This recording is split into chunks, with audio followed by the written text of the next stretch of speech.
and welcome back to the 52-week project.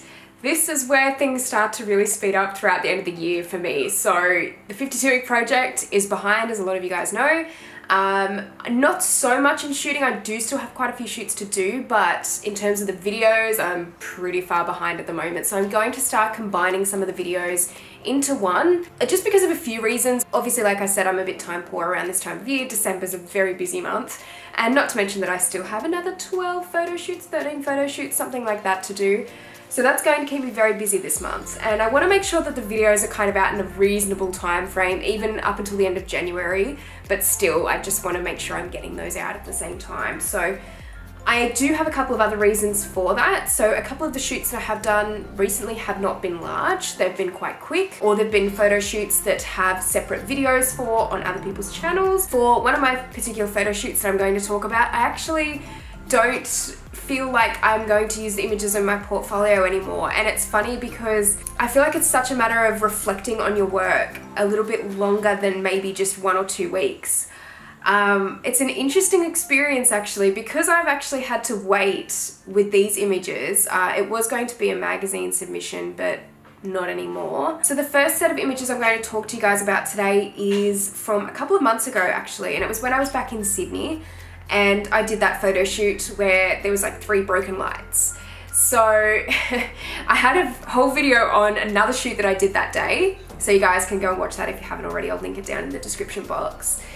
But I did 2 shoots that day, and at the time that I filmed the other video of the other shoot, I was pretty happy and pretty proud of the images, and I don't know, I thought that I'd done a really good job considering the lighting situation, and I still feel like it was a good challenge to kind of overcome. But definitely after shooting so much in the last month or so and doing so many more beauty shoots as well, I'm looking back at those images now and I'm really just not satisfied with them as a whole. So I feel like they just wouldn't be images that I would put in my portfolio now, even in such a short amount of time. It's funny how if you start shooting a lot more and you're training your eye all the time, how much you can look back at your other work and think that it's just not up to your standards anymore. So that's kind of what's happened with this particular photo shoot that I'm about to talk about. And I haven't been able to show you guys, obviously, because we tried to make it a magazine submission and then we just kind of ran out of time, the makeup artist and I, and we didn't get to do it. But obviously the lighting situation was very difficult during the shoot, and looking back at it now, I can definitely see that in the images that it was not ideal. It was quite hard to tone the images afterwards as well due to the lighting. I just feel like it didn't have that nice polished look that I wanted with them. So anyway, I'm going to go straight onto the photos now. So I'm going to go through each photo quite quickly this week. And I'm not sure if we've got any behind the scenes for that. If I do, I'm just going to add it in as I'm talking. So these first 2 images, I feel like they're just not, they were my favorite images, 2 of my favorites, but not anymore. However, due to the amount of images that I edited from this shoot, I would say that this second image here is one of my favorites. Although, would I put it in my portfolio now? Probably not. I do feel like the lighting isn't strong enough for what I wanted. I think it looks quite washed out. And it might sound like I'm being quite hard on my work here, but just knowing, I think, what I'm capable of now and having experienced more beauty shoots since then, I can see technically where I'm not really doing that well in this shoot. And obviously the lighting was such a hard situation, but I do feel like if that was me today, a few months later, maybe I could do even better again. So I do think that this second image is going to be in my top 5 of the lot of images, but still not one of my favorite images, to be honest, from the day. This shot and this shot were both full body, and I was not going to take any full body images. I ended up doing this mainly for the agency because it's nice to have a little bit of variety, I think, when you're shooting for an agency, and especially if you've set a beauty shoot. It's quite close up, and sometimes it's not showing enough of the model's features from further away for what they need for their portfolio. So I just tend to throw a few of these images in as well. Obviously not my favorites because of the lighting, and as you can see, it gets quite dark down the bottom. We just didn't have enough light to help light the background even more.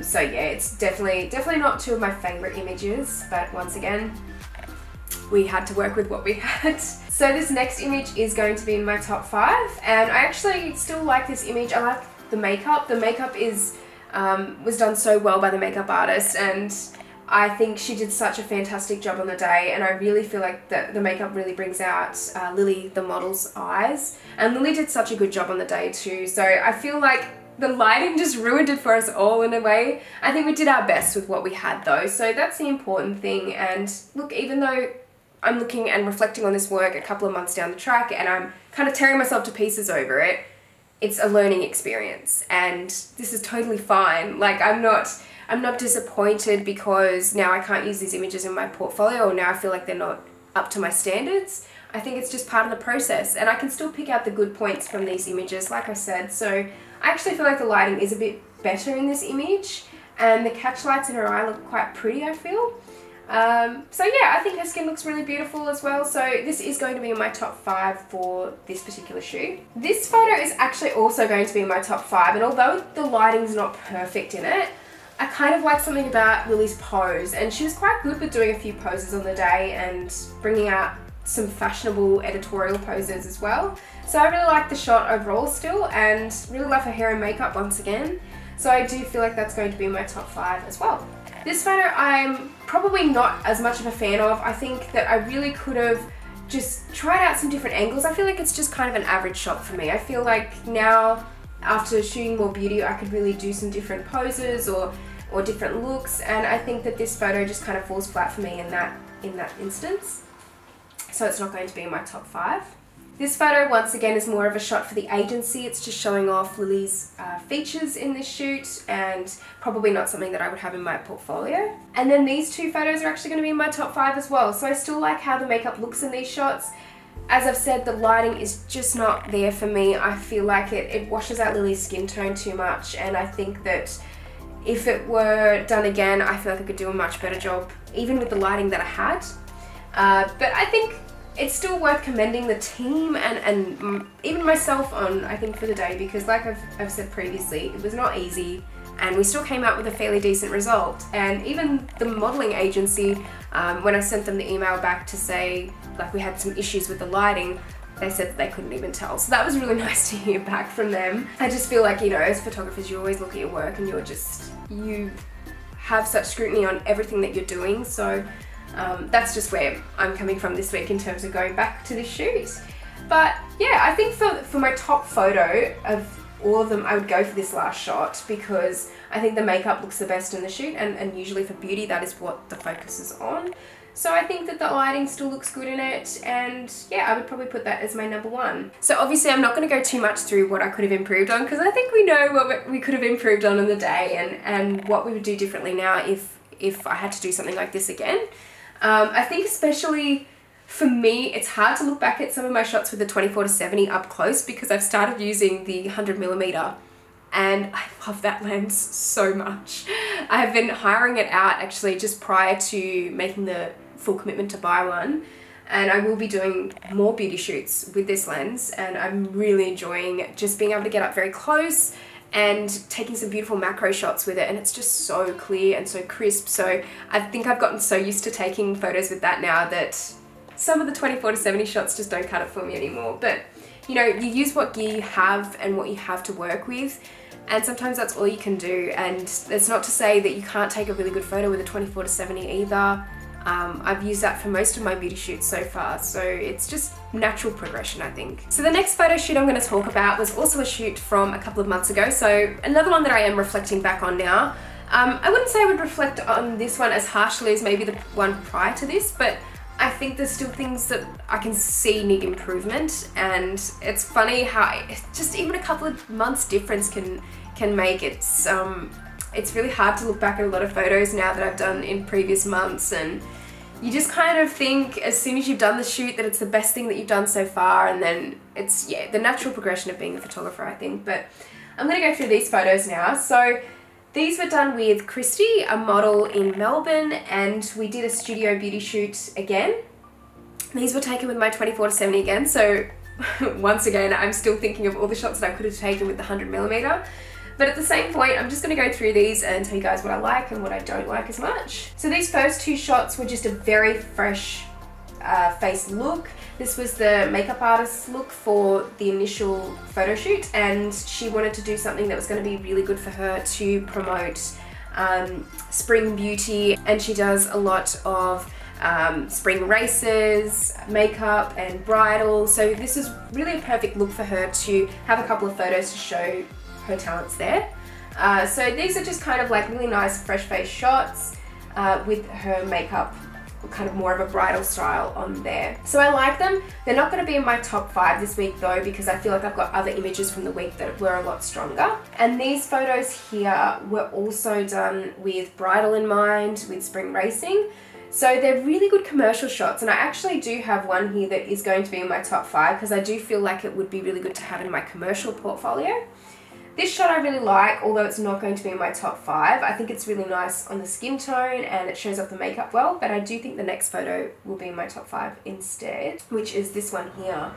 And I really love the fact that Christy is smiling in this image. It's not quite often that I get to take images where people are smiling, so it's nice to have a commercial portfolio when you've got photos like this that can show off the makeup quite well, and you can kind of imagine it in more of a brand sense. So if they were looking for a photographer to do a skincare shoot, or they were doing a cosmetic shoot and they wanted to hire someone, this would be a really nice fun image to have in my portfolio to show that I can do more lighthearted kind of shoots as well. They don't always have to be serious or editorial or anything like that, because there's quite a big commercial market out there for beauty photography. So that's one of the images that I think I will stick in my portfolio, and it is going to be in my top 5. This shot's very similar in the sense that I'd love to have it in my commercial portfolio, and I probably will.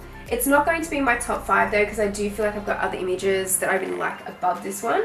Although I do think it is a really lovely image, and it shows off Christy's features really beautifully, and the makeup looks amazing as well. So I really like the image, but it's not going to be in my top 5. This photo is going to be in my top 5, and I really like that Christy's got more of an editorial kind of looking expression in this shot. I love the flowers and how they match up with the makeup. This is kind of the more creative part of the photo shoot that we did on the day, and we chose to do something that was quite colourful and use flowers. So I really love this photo. I think she looks really strong in it, and I just really like it. So that's why it's going to be in my top 5. This photo I think could have been a lot stronger. I think although it shows off the makeup pretty well, I think I could have taken a different angle or had some different lighting to make it a little bit stronger. I don't think it's my best. So that's why that one's not going to be in my top 5 this week. This photo is going to be in my top 5. I really love the way that the flowers are positioned, and I did change the colouring of the background to pink just to kind of match in with Christy's eye makeup as well, and the flowers, and I just think it all complements each other really nicely in this shot.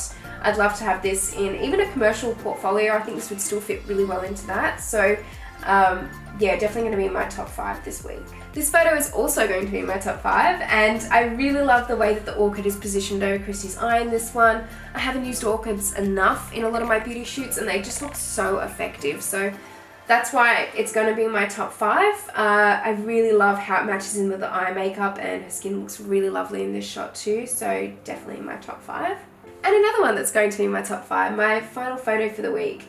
And once again, really good for a commercial portfolio because she's smiling again, it looks really pretty, and I think it'd be really cool for a cosmetic company to see the shoot and think that maybe that's something that they'd like to hire me out for. A lot of cosmetics do quite lighthearted fun shoots like this where there's a lot of smiles and laughter, so I definitely feel like this is something that I do need in my portfolio still. So this shot's definitely in my top 5 for the week. And then this is the last shot. I like it, but I don't feel like it's as strong as some of the other ones, and it's quite similar to some of the other shots that I've had throughout this shoot anyway. So I think overall this is my favourite photo for the week. It's going to be my number 1. I really love how the flower is positioned over her eye, like I said before, and I just think it's quite an elegant shot. It still shows off the makeup quite well. There's definitely things that I would improve about this shoot, and I think the retouching is definitely one of them. I feel like, especially with the 24-70 lens, it didn't grab the quality that I was looking for in this particular shoot, and if I had have shot with the macro lens, I think I would have gotten maybe a better effect overall. But in saying that, I still like the photos from the shoot. I wouldn't say that none of them will be in my portfolio, because there's definitely a few there that I really still like and I think will be in my commercial portfolio. but definitely things that I need to improve on still. So guys, that is this week's 52-week video, and I really hope you enjoyed it. I hope you guys are okay with the way that these videos are going at the moment. I don't want to make them seem rushed, but I do feel like this is going to be the best way for me to get all the videos out that I need to on time, and I hope that you won't find any of them too boring, because I feel like some of these videos wouldn't really be great standalone videos. And especially because I've been reflecting on a lot of my work that hasn't been posted yet, and maybe I'm not looking at it as fondly as I would have when I took it a couple of months ago. And I think that's just down to being a photographer and being very particular with my work and trying to improve with each shoot that I do. So I hope you guys have enjoyed this video, and if you'd like to drop a comment in the comment section below and let me know what do you want to see on my channel in future. 2019 is coming, so I really need some new ideas because I won't be doing the 52-week project anymore. So anything you guys want to specifically see on my channel, please let me know. Thank you guys so much for watching this video. If you liked it, please give it a thumbs up, and if you haven't subscribed to my channel already, please do, and I will see you next week. Bye!